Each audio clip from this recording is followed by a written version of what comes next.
Hello दोस्तों, मैं हूं एम बी चंदन सर। आज हम लोग पढ़ेंगे 8वीं क्लास का गणित चैप्टर 2.2।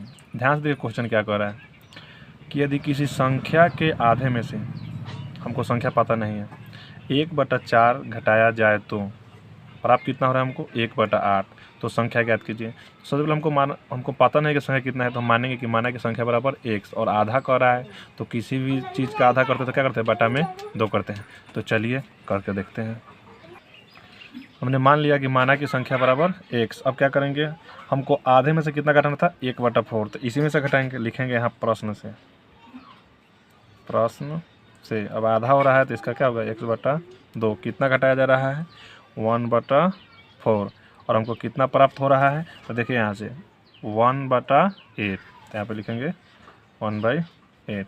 अब क्या करेंगे, इसका एलसीएम लेंगे, या हो जाएगा या 4 और 2 का लसन होता जाएगा हमको 4, 2 से देंगे तो हो जाएगा 2x, 4 से 4 1 = 1/8, या हो जाएगा हमारा 2x - 1 कोष्ट में लेते हैं हम 8 बराबर 4 × 4, या हो जाएगा 8 दूना 16x - 8 बराबर हो जाएगा हमारा 4, या 16x। अब देखिए यहाँ में x नहीं, तो उधर चल जाएगा तो क्या हो जाएगा हमारा, ये माइनस हो जाएगा, हो जाएगा हमारा प्लस में 8, हो जाएगा हमारा 16x 8 4 12। इसलिए x बराबर 12/16 कट जाएगा, 4 तिहाई 12, 4 चौका 16। इसलिए अभीष्ट संख्या कितना है x का मान, अभीष्ट संख्या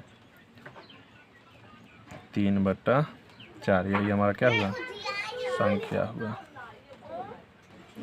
दोनों क्वेश्चन देखिए कह रहा है कि यदि किसी आयत की लंबाई चौड़ाई का अंतर 5 है। देखिए तो लंबाई को पता है, तो मानेंगे लंबाई कितना है x, और चौड़ाई का अंतर क्या है 5 है, तो मतलब लंबाई x - 5 क्या हो जाएगा चौड़ाई, और परिमिति कितना दिया है 110। तो हमको पता है कि आयत की परिमिति क्या होता है 2 × लंबाई प्लस चौड़ाई। तो चलिए पहले मान लेते हैं हम लोग। देखिए हमने मान लिया कि माना कि आयत की लंबाई क्या है x मीटर, चौड़ाई लंबाई का क्या है 5 अंतर था, तो x - 5। अब लिखेंगे क्या, प्रश्न से। क्या लिखेंगे, प्रश्न से। बोलिए परिमिति कितना दिया है हमको, परिमिति दिया हुआ है, कितना दिया है, परिमिति बराबर 110 मीटर, 110 मीटर। बोलिए आयत की परिमिति क्या होता है, क्योंकि आयत की परिमिति बराबर, आयत की परिमिति बराबर होता है 2 × लंबाई प्लस चौड़ाई। अब ध्यान से देखिएगा, इतना बराबर हमको दिया है कितना 110, तो लिखेंगे या इतना बराबर क्या लिखेंगे हम 110 लिखेंगे, बराबर 2 लंबाई कितना है हमारा x माने हैं, प्लस चौड़ाई कितना माने हैं हम, तो चौड़ाई हम माने हैं x - 5। तो यह हो जाएगा 110 बराबर, एक x उसका हो जाएगा 2x हो जाएगा, 2x - 5। फिर उसके बाद हो जाएगा हमारा 110 = 2 दूना 4x - 5 दूना 10। अब क्या करेंगे, ये माइनस वाले को तो बुला लेंगे, तो हो जाएगा 110 माइनस में से जाएगा क्या हो जाएगा +10 बराबर क्या हो जाएगा हमारा 4x, या 110 10 120 बराबर हो जाएगा हमारा 4x, या इसको पलट देते हैं तो हो जाएगा 4x बराबर 120। इसलिए क्या लिख सकते हैं, x बराबर लिख सकते हैं 120/4, 4 तिहाई 12 0। x का मान कितना आ गया 30। x क्या माने थे हम, यहाँ पे देखिए x क्या माने थे हम, लंबाई। तो हम क्या लिख सकते हैं, x लंबाई माने थे तो लिख सकते हैं कि लंबाई बराबर कितना 30 मीटर, लंबाई बराबर 30 मीटर। अब चौड़ाई हम क्या माने थे, चौड़ाई माने थे हम x - 5, तो x का मान कितना है हमारा 30 - 5 पर क्या हो जाएगा 25 मीटर हमारा हो जाएगा क्या चौड़ाई। यही हो गया हमारा आंसर, 25 मीटर और 30 मीटर। आइए क्वेश्चन नंबर 3 देखते हैं। कह रहा है कि चीनी के मूल्य में 25% की वृद्धि। हमको चीनी का मूल्य मालूम है, तो मानेंगे कि चीनी का मूल्य बराबर 100 रुपये प्रति केजी। 25% की वृद्धि कर रहा है, तो मतलब x में प्लस करके x का क्या करेंगे 25%।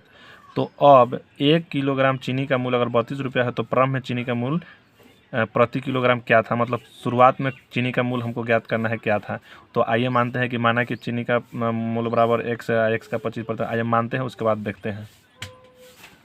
हमने माना कि चीनी का प्रारंभ में मूल्य बराबर 100 रुपये प्रति किलो चीनी के मूल्य में 25% की वृद्धि होने पर प्रति किलोग्राम चीनी का मूल्य, तो हम तो x माने हैं, तो x में क्या किया है, x का 25%, x प्लस x का 25%, तो हम क्या लिख सकते हैं कि x प्लस x का मतलब क्या होता है हमारा गुना, 25 है, और प्रतिशत मतलब जाता है बटा में 100।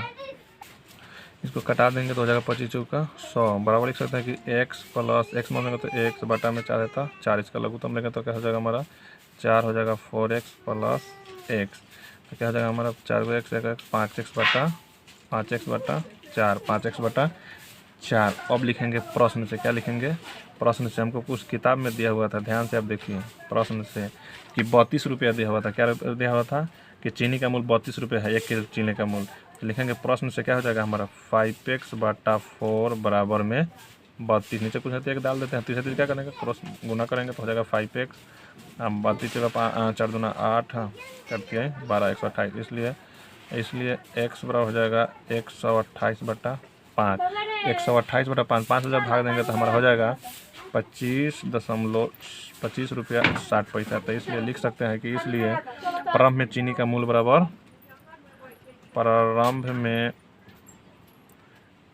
चीनी का मूल्य बराबर 100 रुपया हम लोग माने थे, तो x बराबर क्या लिख सकते हैं, x बराबर लिख सकते हैं 25 रुपया 60 पैसा था क्या प्रारंभ में चीनी का मूल्य। 4 नंबर क्वेश्चन देखिएगा ध्यान से, दो विभिन्न मूल्य वाली 35 कलमों का मूल्य कुल मूल्य 60 रुपया है। यदि एक सस्ती कलम का मूल्य 1.5 रुपया हो एवं एक महंगी कलम का मूल्य 2 रुपया है तो कितनी महंगी कलमें खरीदी गई। तो कुछ नहीं करना है, पहले हम लोग मान लेते हैं, मान लेंगे उसके बाद आपको अच्छी तरह समझ में आएगा, उसके बाद हम लोग इसको सॉल्व करते हैं। पहले मानते हैं।